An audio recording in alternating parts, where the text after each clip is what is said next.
Welcome to the Banker Lamp. Please enjoy the video. In this video, I will explain how to play Call of Duty on your laptop. First, let's ensure your laptop is ready. Call of Duty games typically require a robust system.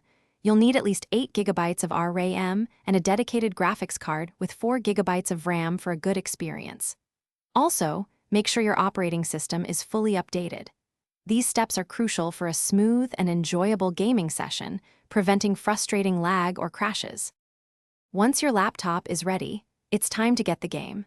You can purchase Call of Duty from official platforms such as Battle.net or Steam.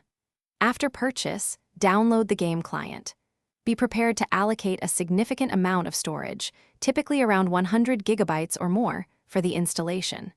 Simply follow the on-screen instructions to complete the setup, and you'll be ready to launch the game soon. To ensure the best performance, optimizing your in-game settings is key. Start by adjusting graphics options. Lowering texture quality, shadow details, and anti-aliasing can significantly boost your frame rate.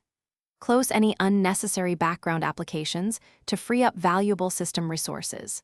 For online multiplayer, a stable internet connection is vital, so consider using a wired Ethernet connection over Wi-Fi for a more consistent experience.